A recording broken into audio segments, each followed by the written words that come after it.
So finally, we've received a trailer for this long-awaited Borderlands movie, and I have many thoughts that I need to share in today's video. But I do want to preface this video by saying, guys, I'm not trying to be overly negative here. Honestly, I'm not. In fact, when it comes to these film adaptations of video games, I'm not a hard man to please. Like, I'm really not. 9 times out of 10, I'll walk into these things and I'll love him, and I'll walk away a happy man. Whether it's the recent Super Mario movie, Detective Pikachu, Mortal Kombat, heck, even the Assassin's Creed film all those years ago. And that thing was panned by critics. People didn't really like it. I still had a decent time, even though it had its issues. 9 times out of 10, I'm fine with these films of video games because my standards aren't that high overall. But when it comes to this Borderlands movie, I don't know why I just can't shake my bloody concerns. And yeah, it's probably mostly down to the casting, and I will talk about that later in the video. And it's also probably because I love this franchise so damn much. Like, in terms of video game franchises, for me, Borderlands is right up there. I love it so damn much, and I'm probably being too protective right now. But even that being said, I have many concerns, but I also see a lot of positives in this trailer, and I'm going to list both the good and bad that I saw. Plus as well, Randy Pitchford has also teased again, he always does it, but he's teased Borderlands 4 again, and I'll talk about that after I talk about my feelings on the Borderlands movie trailer. So if you enjoy this video, please like, subscribe if you're new, with notifications if that's possible. But let's get into the positives. We'll start off on a happy note.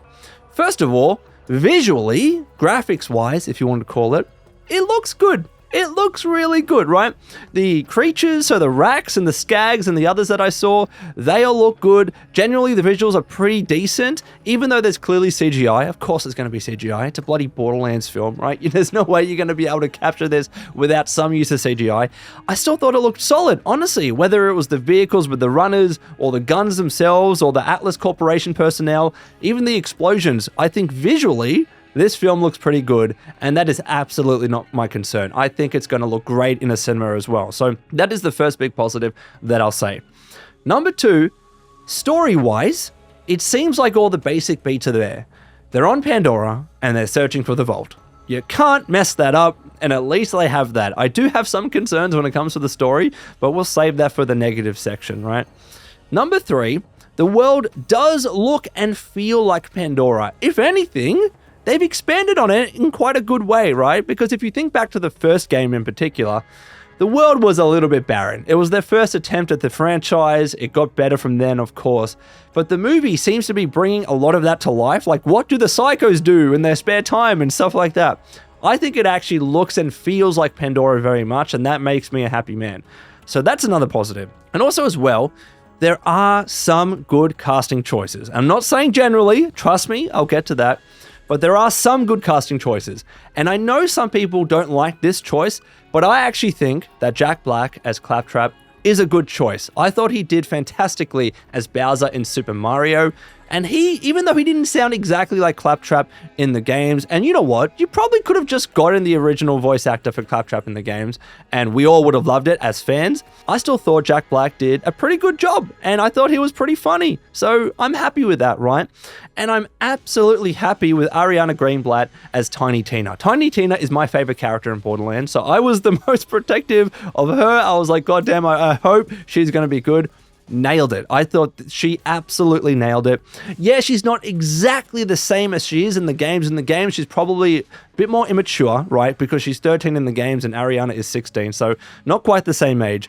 And also as well, she's, I think, a little bit more chaotic, though we have to wait to see the full movie to see how chaotic Tiny Tina is in the film versus the game. But I still think she looks and sounds awesome as Tiny Tina. So I'm very happy with her as that character.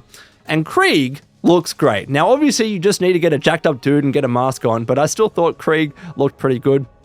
And I like how he's going to be in this film, even though he wasn't in the first game, right? So that's awesome. And also as well, it looks just fun. Like, it looks like it's campy, it has a lot of comedy, and in that sense, it's very Borderlands-y, right? Because Borderlands has a lot of comedy, it doesn't take itself too seriously all the time, and I think because of that, I think it's probably going to be a fun, popcorn flick, and we're all going to go in there, even though it has some of its issues. We're probably going to walk away happy. Are we going to watch it a second or a third or fourth time? Maybe not. But I think most of us are probably going to have a good time in there, right? And especially because there are Guardians of the Galaxy vibes, and I think even Randy Pitchford said either he was inspired by Guardians of the Galaxy, or maybe it was the other way around. I have to read that article again. But clearly, there were Guardians of the Galaxy vibes. Clearly, in the trailer especially, that's probably what they were going for. So I'm happy with that, because I freaking love those movies. So those are the positives that I saw in this trailer. So you can see, I'm not trying to be overly negative here. But let's talk about the negatives, and we have to start with the miscasting. Okay, all right. First of all, let me say this. Cate Blanchett, Kevin Hart, and Jamie Lee Curtis, I like them. I like them as actors, right? I think they're all phenomenal in their own right. Kevin Hart sometimes just plays Kevin Hart in movies, and I'm also concerned about that in this. But they're good actors, and most of the times when I see them on the screen, I really do like them as actors. But just because they're good actors, that does not mean they're fit for these characters. That does not mean that Cate Blanchett makes a good Lilith. That does not mean that Kevin Hart makes a good Roland. That does not mean that Jamie Lee Curtis makes a good Tannis. I think they're wrong for these roles. I do not think they're the right choice. And you know what? Cate Blanchett is probably going to try to do her best to do Lilith justice. And she is the main character from what it seems. And I think she's probably going to do a great job in her own right. But does it mean she's fitting the video games? Does it make me happy as a hardcore fan of the games? Honestly, it doesn't. That is the one thing that I just cannot get past. I don't believe they look or feel or even sound like the characters. Like, especially Kevin Hart as Roland. Roland just okay, all right. I'm just going to say that. But I will say, I get it. I get why these actors are in these roles, because they're huge. Like, some of them are award winners. It's going to give them a lot of attention, a lot of buzz. They are literally, success-wise, probably one of the best choices you could bring into this movie, because they have such great acting backgrounds. They are able to turn it on in like crazy roles. So I get it in that sense. And of course, as I mentioned, they're good actors. But lore-wise and casting-wise, I just don't think they're a good choice. I don't think that they suit the original characters well enough. I get taking some creative liberties, and I get not everyone can be perfect. You can't always find the perfect, real life person for a video game character. It's really difficult to do. But I thought they could have tried a little bit harder, just a little bit harder. And I thought this was one of those movies that they could have looked to new talent in Hollywood to try and make them a star. We've seen many movies where they've gone to, let's say, no-name talent, and they've been phenomenal, and it's been the perfect platform for them to launch their careers. That's what I was kind of hoping for. But regardless, I've said my piece. I don't like the casting when it comes to those characters, at least. But anyways, let's talk about the story. Now, at least when it comes to the story, this thing is not canon, right? So it's not like what they do in this movie is going to harm or touch our precious video game. And it's not what I'm really concerned about, right? But because it's not canon, they are absolutely taking a lot more creative liberties with this franchise. And this is not me saying it, all right? Literally, Randy Pitchford, and in an IGN interview, he said this in very, very similar words. So I will read these statements for you, just so you know exactly what Randy said. This is what he said to IGN in an interview. Quote, Pitchford made it clear from the outset that Borderlands is not merely a retelling of the existing games. One of the cool things about the movie is we've created a cinematic universe that lives side by side with the video game universe. And of course, the characters are there and authentic in the themes and even some of the storylines. But they're independent storylines, Pitchford said. So this isn't Borderlands 1, this isn't Borderlands 2, the Borderlands movie is the first of the Borderlands cinematic universe, and you'll see some characters from some of the different parts of what you might know from the video games. But it also gives us an opportunity to get deeper and expand a little bit.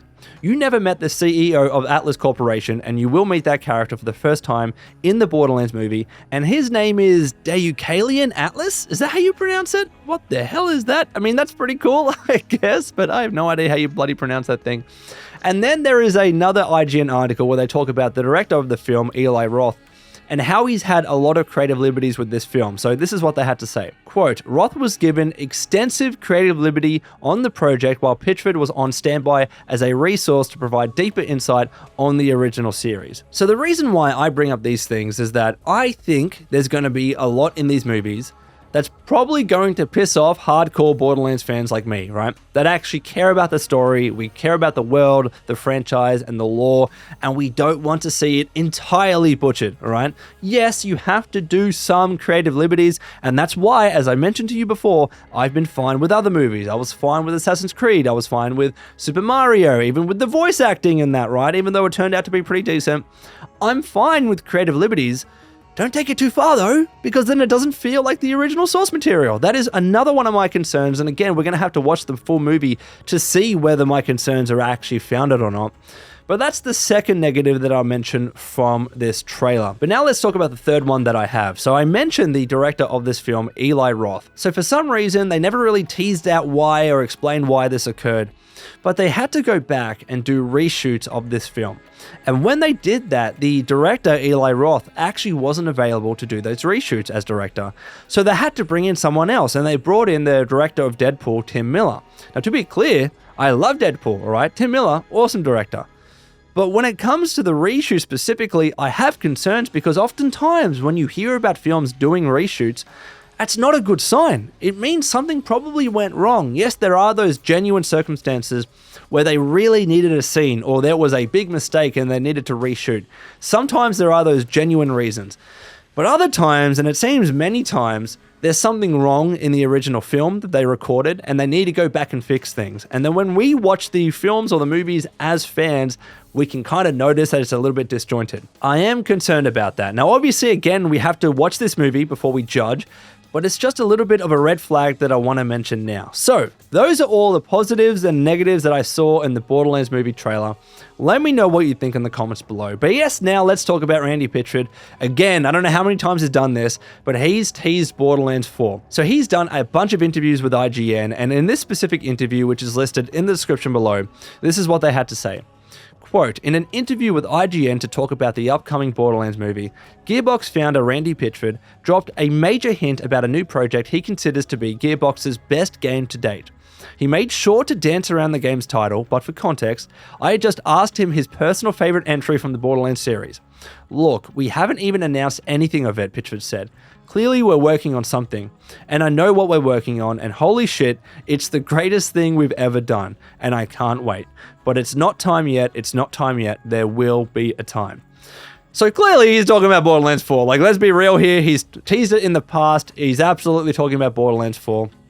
I just can't imagine it would be any other game, especially again, as IGN alluded to, when you're talking about the Borderlands movie and you're asked about your favorite Borderlands game, you can't just tease out another game. It's gonna be Borderlands 4 for sure. So it seems like he has teased it, and I think we're probably going to get an announcement sometime soon, because it's been a while. When was Borderlands 3? 13th of September 2019, right? It's been almost 5 years since Borderlands 3, and yes, of course, we got Tiny Tina's Wonderland, but we need Borderlands 4, right? It's been too damn long. I'm needing my Borderlands fix, and I feel like we could get an announcement this year, and so do other people, mind you. I never actually covered this on my channel, but recently there's been a lot of speculation about Borderlands 4 potentially having an announcement at PAX East. For those of you that don't know, on Twitter, Gearbox has been doing a lot of teasers potentially for the upcoming Borderlands 4. They've been uploading these old story so far assets, and a lot of people think they're doing this very intentionally. It's not just to catch people up on the Borderlands franchise, especially because the movie is coming out so soon, right? People think they're uploading these at very strategic timings, and it could line up with Gearbox announcing Borderlands 4 at PAX East this year in March. And they did announce Borderlands 3 at PAX East as well, so there is a little bit of precedent there. And if you missed my last video on it, there have been some leaks through old employees on LinkedIn, but they have referred to Borderlands 4. We know that Borderlands 4 is absolutely being made. Randy Pitchford is not good at keeping secrets. He likes to tease things. He gets excited about his baby, and good on him. He has every right to. We are absolutely getting Borderlands 4. It's just a matter of when. And if I was to guess, it would be an announcement to tie in as closely as possible with the movie, because the movie is coming out in August. And maybe, if we're lucky, we get it in September of this year, like we saw with Borderlands 3 in 2019 and even Borderlands 2 in September of 2012. So that's what I believe, but let me know what you think in the comments below. And of course, let me know what you think about the Borderlands movie trailer. I would love to hear your thoughts. And until next time, this has been the Lone Vault Wanderer. Please take care of yourselves, and would you kindly keep fighting the good fight.